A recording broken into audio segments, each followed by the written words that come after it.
Hello students, आज हम लोग पढ़ेंगे क्लास 12 के chapter 4 moving charges and magnetism पर बेस्ड जो प्रॉब्लम्स हम लोग की एनसीईआरटी एग्जाम्पलर प्रॉब्लम्स उनको। तो ये रहा हम लोग का पहला क्वेश्चन।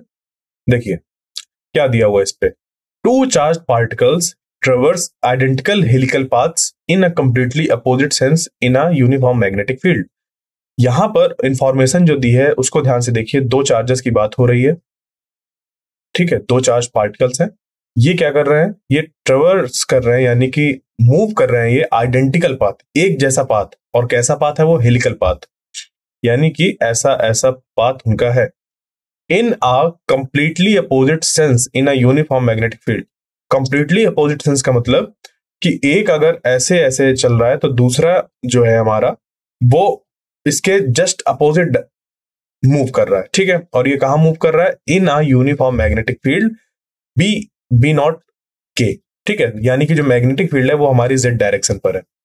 तो यहां पर हम लोग को बताना है कि कौन सा ऑप्शन करेक्ट होगा।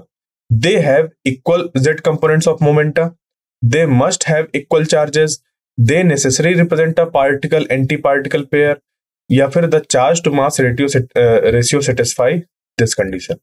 क्या होगा इसके लिए, ये हम लोग को बताना है। तो देखिए, जब दोनों का हमारा क्या कहते हैं कि जो पाथ है वो एकदम आइडेंटिकल है, यानी कि जो उसके आर की वैल्यू हम लोग निकालेंगे, ठीक है, तो वो सेम निकल कर आएगा। वो भी क्या होगा? सेम निकल कर आएगा। यानी कि इस पे जो चीजें हैं वो कैसी हैं? एकदम एक जैसी हैं।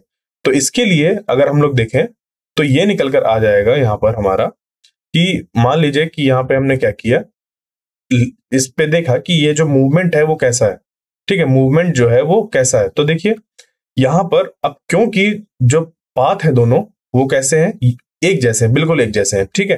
तो यहां पर हम क्या करेंगे कि इसकी जो पिच होती है, ये हेलिकल पाथ की जो पिच होती है, यानी कि ऐसा जो हेलिकल पाथ ऐसा फॉर्म्ड है, यहां से लेकर यहां तक ये जो डिस्टेंस होती है इसको हम लोग पिच कहते हैं। क्या कहते हैं? पिच कहते हैं। तो इसको जब हम लोग देखेंगे कि ये क्या निकल कर आ रहा है, कैसे, तो इससे हमें पता चल जाएगा कि जो दो पाथ हैं अगर वो सेम है तो उनके लिए हमारा ये चीज भी सेम होगा, ठीक है।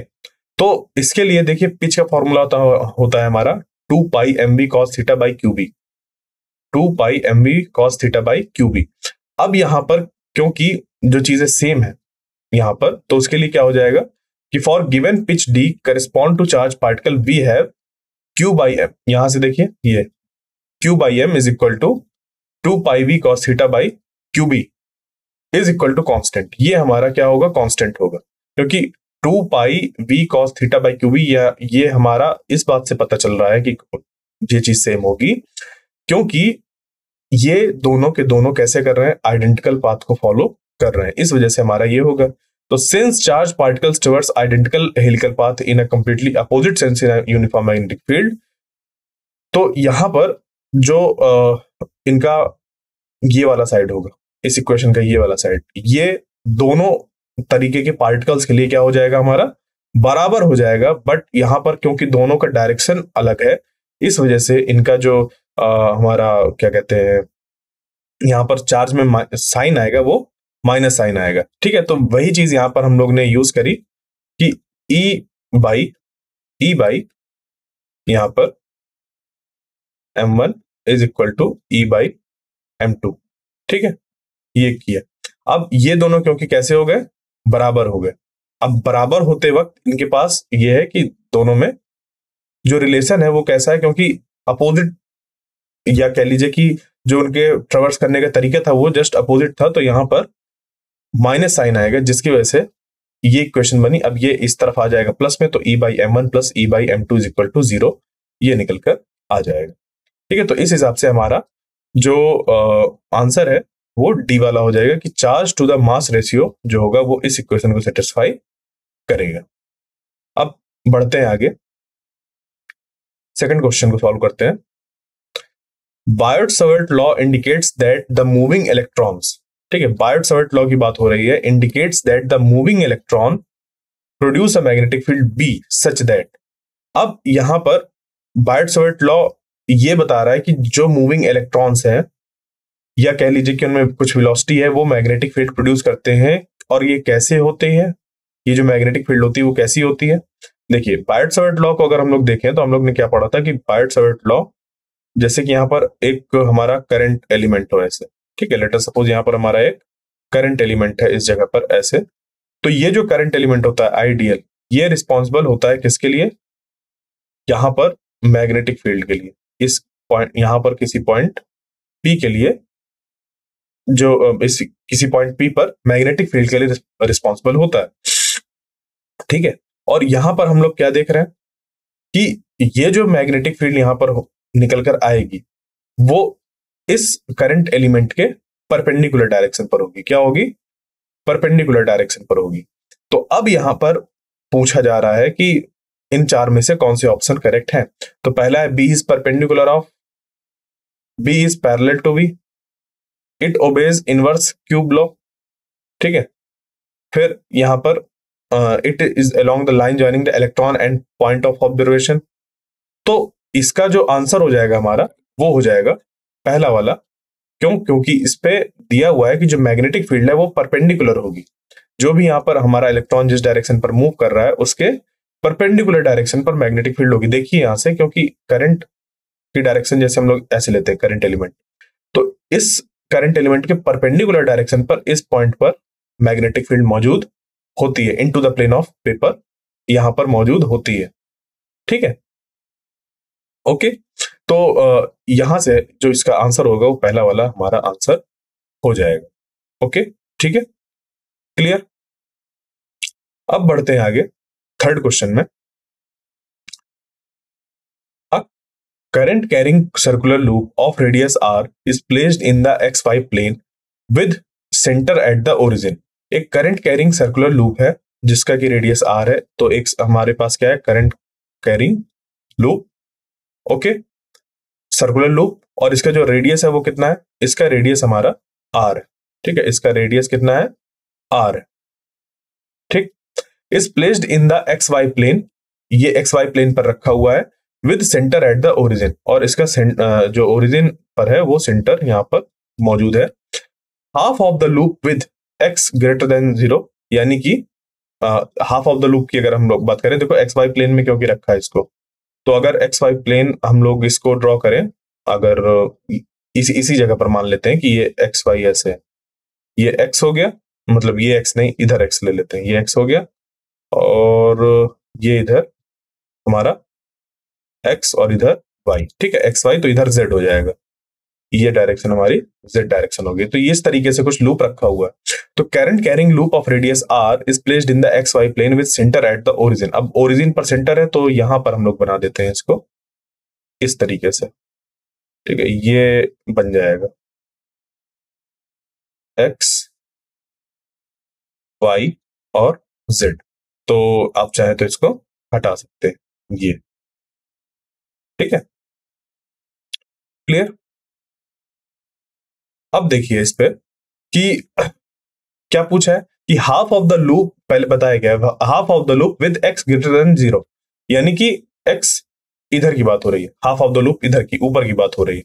तो half of the loop with x greater than 0 is now bent so that it now lies in the yz plane. तो yz प्लेन क्या होगा? yz प्लेन हमारा ये होगा, यानी कि क्या किया गया, जो हमारे पास एक सर्कुलर इस तरीके की कॉइल थी, ठीक है, कुछ सर्कुलर इस तरीके की कॉइल थी, तो पॉजिटिव एक्स वाई, मतलब ये पॉजिटिव एक्स डायरेक्शन पर जो हमारी इस कॉइल का हिस्सा था उसको हमने क्या किया? बेंड किया, और नीचे वाला जो कर्व्ड हिस्सा था वो तो उसी जगह पर, जो नीचे वाला कर्व्ड हिस्सा था वो तो उसी जगह पर है, यहां पर ऐसा है, ठीक है, यहां पर तो है ही कर्व्ड वाला।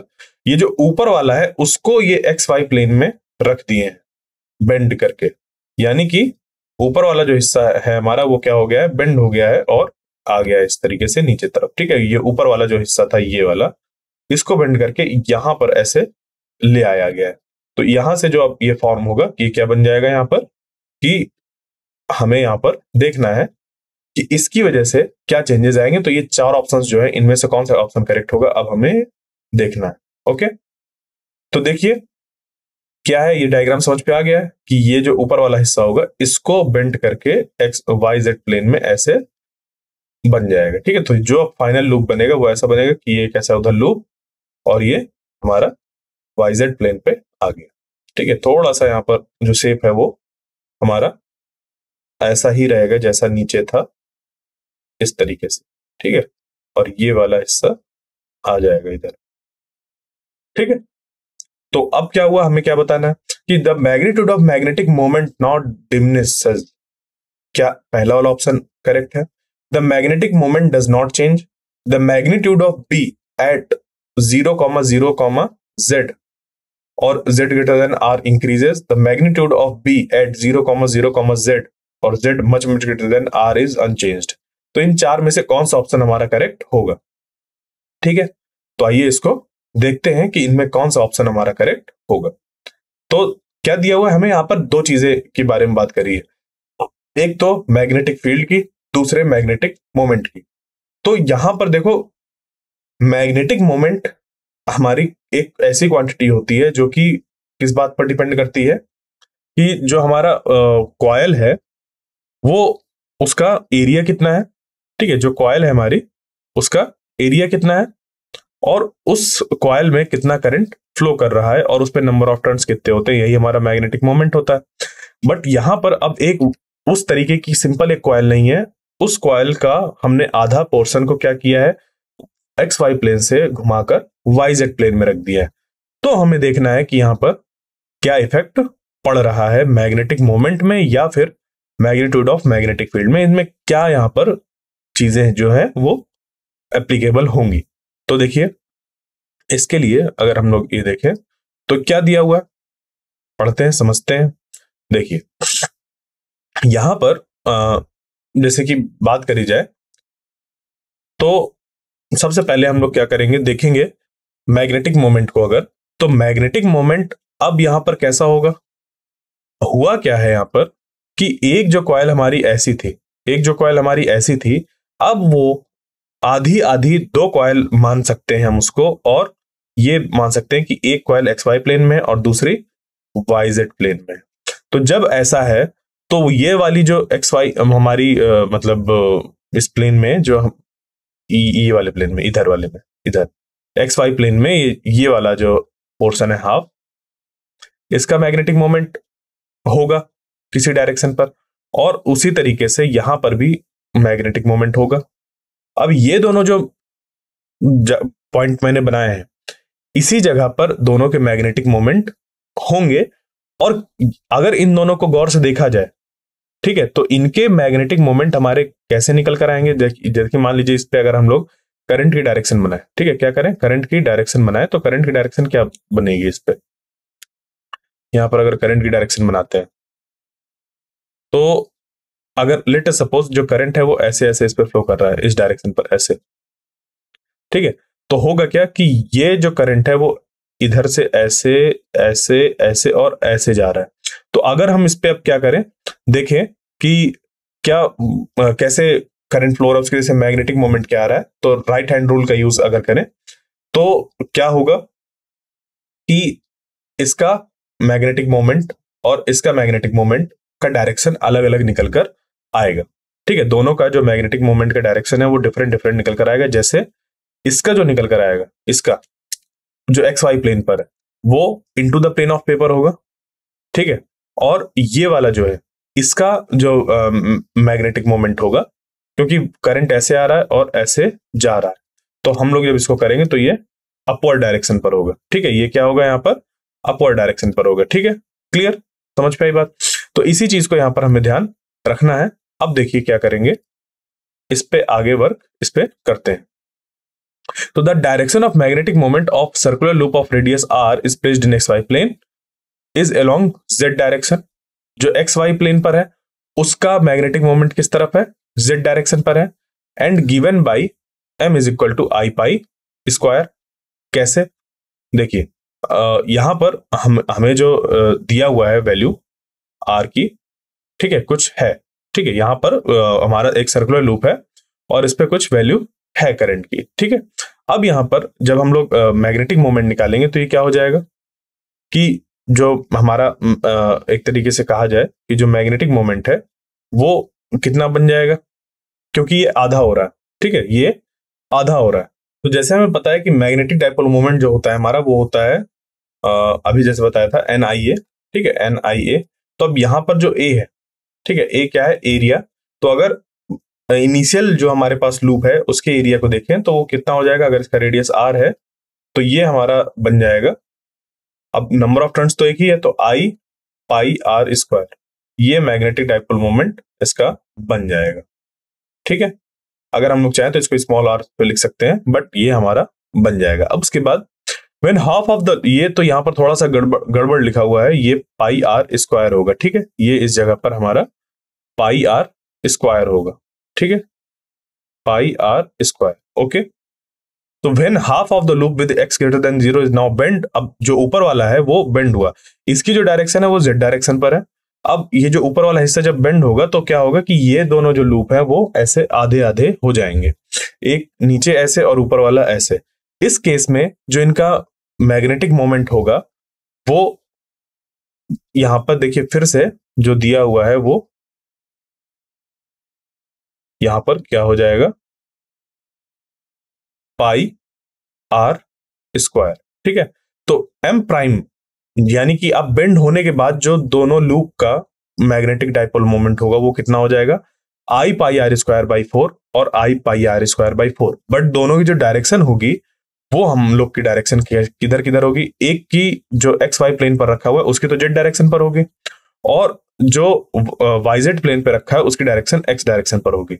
अब क्योंकि ये दोनों परपेंडिकुलर डायरेक्शन पर निकल कर आ रहे हैं तो इनका रिजल्टेंट हम लोग निकालेंगे और ये हो जाएगा m net is equal to under root m prime square plus m prime square. जब इसको हम लोग करेंगे तो ये 2 एम प्राइम स्क्वायर बन जाएगा और फिर रूट 2 बाहर आ जाएगा, बचेगा एम प्राइम साथ में, ठीक है। यानी कि यहां पर जो स्टेप है वो हमारा ये हो गया। अब बस यहां से फिर क्या होगा कि रूट 2 बाहर आ जाएगा और यहां पर बच जाएगा एम प्राइम।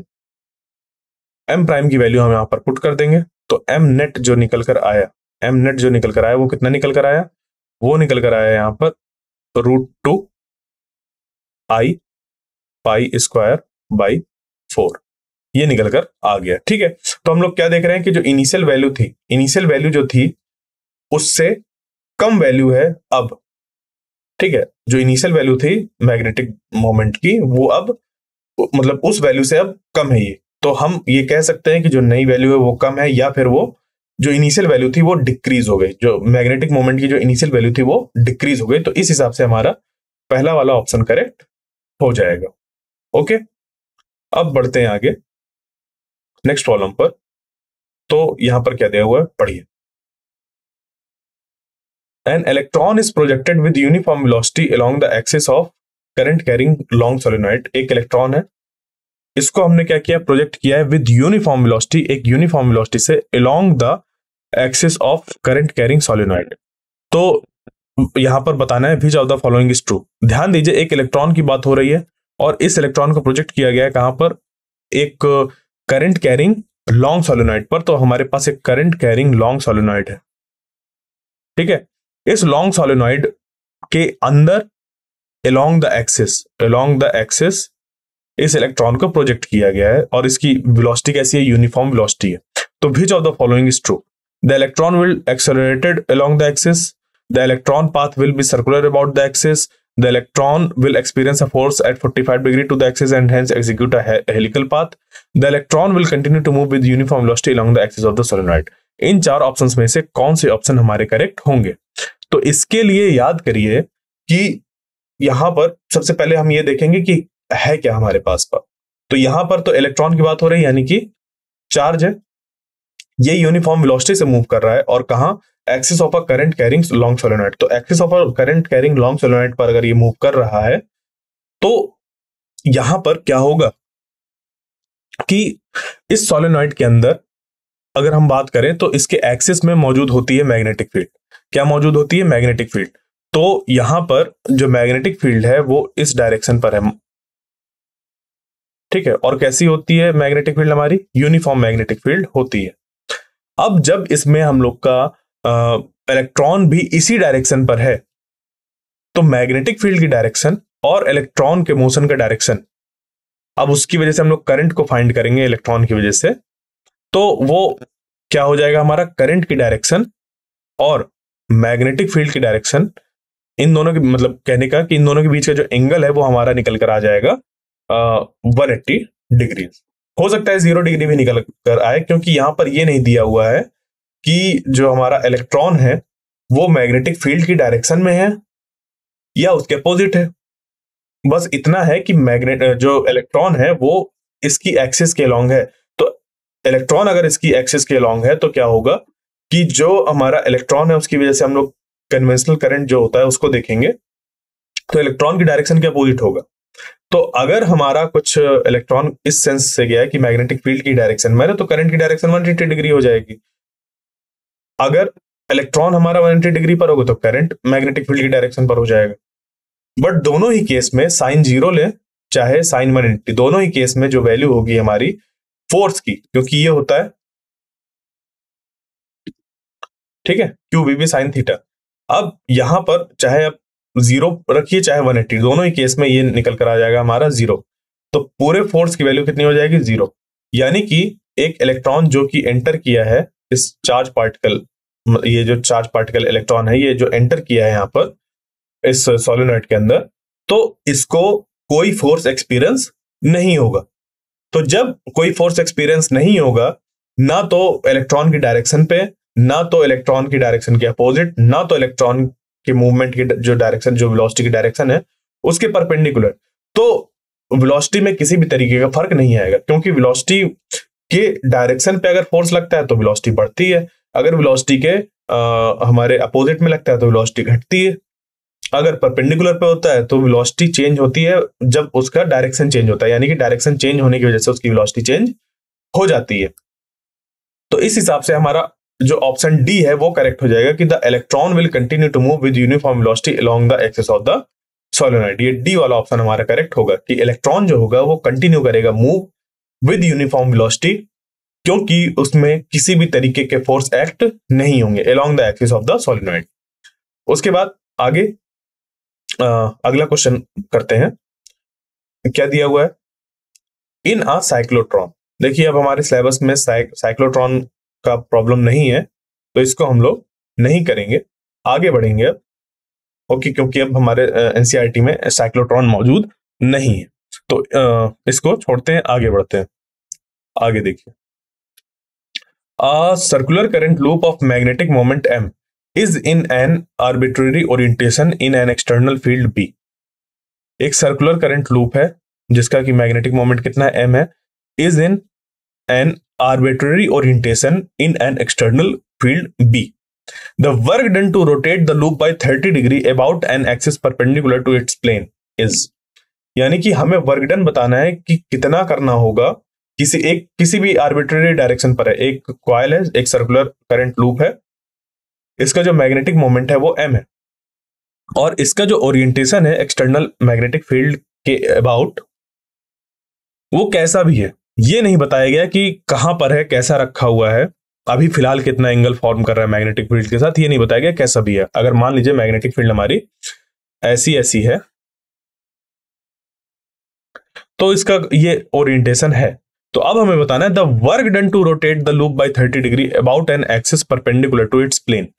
इसके प्लेन के परपेंडिकुलर, ठीक है, about an axis perpendicular to its plane, यानी कि इसके प्लेन के परपेंडिकुलर, इस प्लेन का परपेंडिकुलर जो बनेगा वो कुछ हम लोग का जो इस तरीके का होगा, ठीक है, कुछ इस तरीके का होगा। अब इस एक्सिस के अबाउट बताना है हमें कि इस एक्सिस के अबाउट इसको रोटेट करने में कितना हमें वर्क करना पड़ेगा। बात समझ रहे? तो इस एक्सिस के अबाउट जब हम लोग इस प्लेन को रोटेट कराएंगे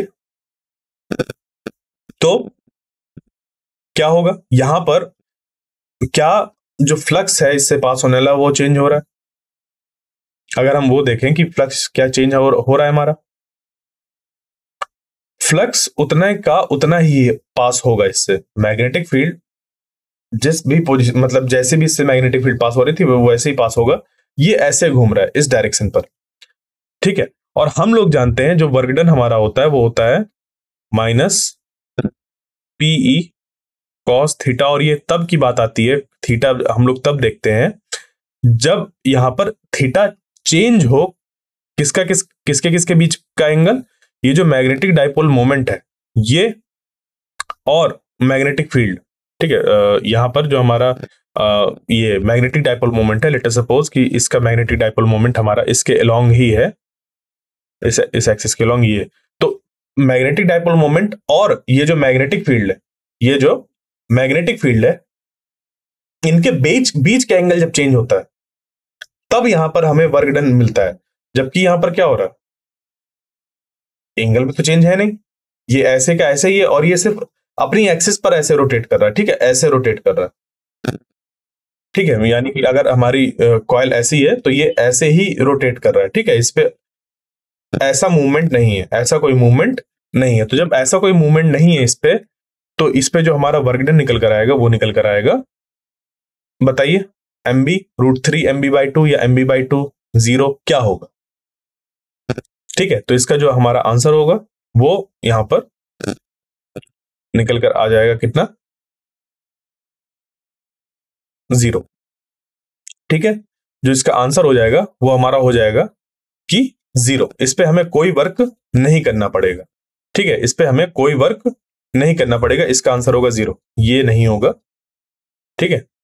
यहां पर क्योंकि एंगल चेंज नहीं हो रहा ना, ये वाला जो एंगल है वो चेंज नहीं हो रहा, तो यहां पर जो इसका आंसर होगा वो डी होगा, ए नहीं, ए यहां पर रॉन्ग लिखा हुआ है, इसका आंसर होगा डी। Clear, D.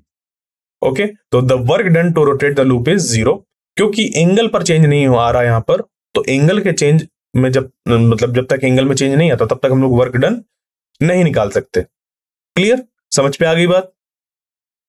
तो इस तरीके से हम लोग ने आज कुछ प्रॉब्लम्स को सॉल्व किया। ध्यान दीजिएगा इस क्वेश्चन को, यहां पर जो है ये 0 वर्क डन होगा, क्यों, क्योंकि जो एंगल है मैग्नेटिक डाइपोल मोमेंट और मैग्नेटिक फील्ड वो नहीं चेंज हो रहा, जो एंगल था वो वैसा ही था, आर्बिट्रेरी जो था वो था, वो सिर्फ अब अपनी एक्सिस पर ही रोटेट कर रहा है, तो एंगल चेंज नहीं हो रहा मैग्नेटिक फील्ड और मैग्नेटिक डाइपोल मोमेंट के बीच में, जिसकी वजह से इनमें किसी तरीके का जो हमारा वर्क डन है वो नहीं करना पड़ेगा। क्लियर, तो इस तरीके से हमारा 0 आंसर होगा, डी वाला ऑप्शन करेक्ट होगा, ठीक है।